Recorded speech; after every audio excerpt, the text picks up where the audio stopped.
Sa iyong palagay, tita, ano ang magiging itsura ng mundo sa taong 2050? Sa darating na taong 2050, maraming posibilidad na mangyayari sa ating mundo.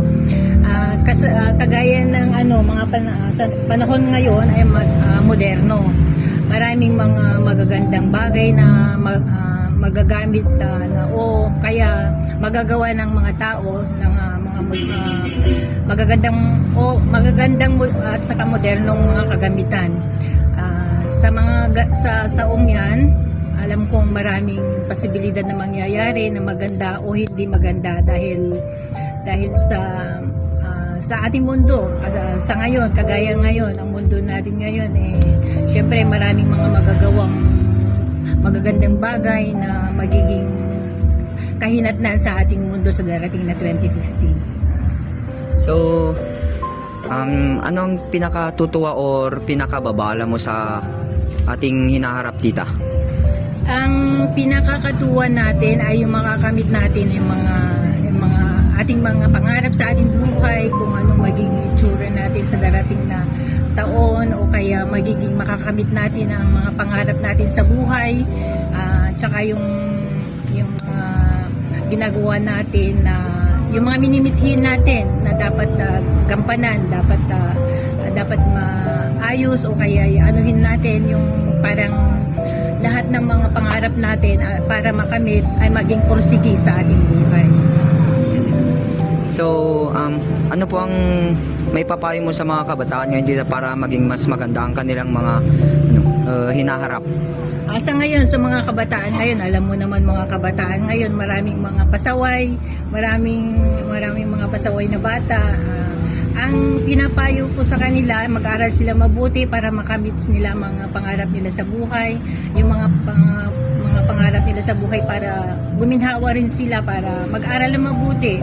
At saka yung mga ginagawa nila na nagpapasaway sa mga magulang, dapat tanggalin na nila yon. Dapat ang gawin nila, ipursige nila yung mag-aral na mabuti, at saka maging maano sila sa mga magulang nila para yung mga pangarap nila makamit nila. Maraming salamat, tita. Thank you. Maraming salamat din.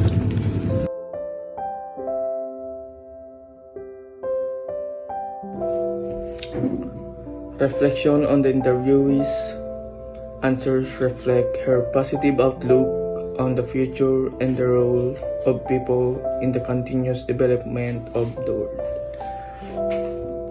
In response to the question about what the world will look like in 2050, she emphasized modernization and the increasing capabilities of people due to technology.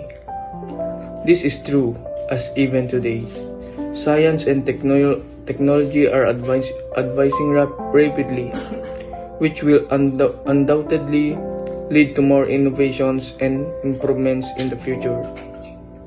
When asked about what excites or worries her about the future, she focused on the importance of perseverance in achieving our dreams.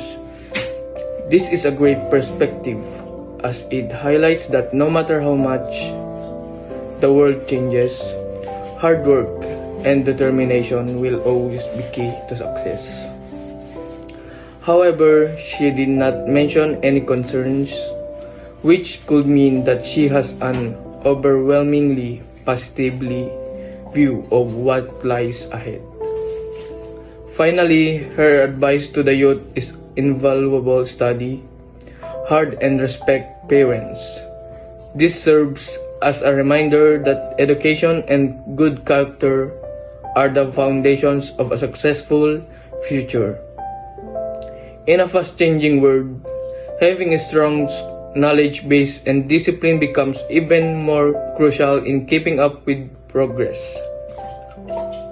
Overall, her responses showcase optimism and emphasize the importance of education, perseverance, and respect, values that everyone should uphold as they navigate the future.